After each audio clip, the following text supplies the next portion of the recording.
Raphaël Kounde, directeur général de Carambar & Co.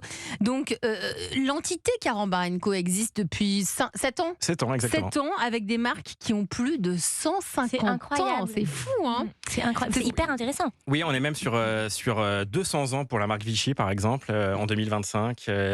Poulain 1848. Donc, ouais, c'est vraiment des marques. Et l'idée de tout ça, d'avoir tout rassemblé depuis 7 ans sous la bannière Carambar & Co, c'est pour les redynamiser, ces marques, pour qu'elles soient toujours dans l'air du temps malgré leur âge. Auparavant, elles appartenaient à un groupe américain. Là, maintenant, tout est français. On est hyper fiers. 1000 salariés, 5 usines en France. Nous sommes, c'est le soir d'Halloween. Comment ça va, cette période? Ça représente quoi, Halloween, pour vous? Eh ben alors, on est prêt. C'est le soir d'Halloween, donc ça veut dire que, grosso modo, toutes nos équipes ont été mobilisées ces derniers mois, et particulièrement ces 2 dernières semaines où en magasin, ça s'est joué. Il fallait implanter les produits avant.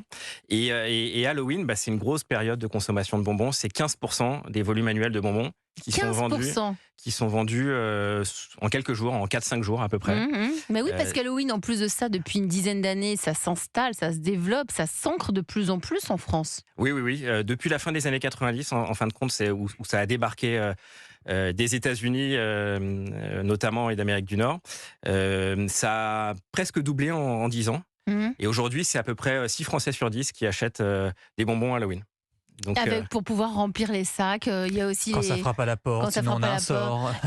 C'est quoi, c'est trick or treat. Voilà, trick or treat. Moi je dis en français parce que je suis en France. Vous dites quoi, Benjamin? C'était un bonbon ou un sort? Un bonbon ou un sort.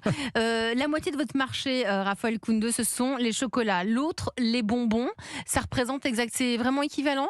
Non, c'est un petit peu plus les bonbons. C'est plutôt 70% pour les bonbons et 30% pour le chocolat Poulain et le chocolat Suchard. Et ça marche bien? Ça marche bien. Ça marche bien? C'est-à-dire qu'on en mange de plus en plus de bonbons? Alors, le marché se porte bien. C'est des marchés qui sont plutôt en croissance depuis 20 ans et particulièrement cette année où, effectivement, dans un contexte un peu plus morose sur la consommation alimentaire, c'est vrai que des petits achats plaisir, pas trop chers, ça marche plutôt bien et donc on est en légère croissance. De combien?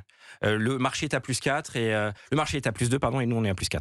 Benjamin, Alors, la consommation, est-ce qu'on achète beaucoup de bonbons? Est-ce qu'on en consomme beaucoup? Alors l'an passé, il s'est vendu en France près de 140 000 tonnes de bonbons ou sucettes, selon les données du syndicat des confiseurs de France. Alors j'ai calculé, ça fait un peu plus de 2 kilos par habitant. On le fait largement, nous.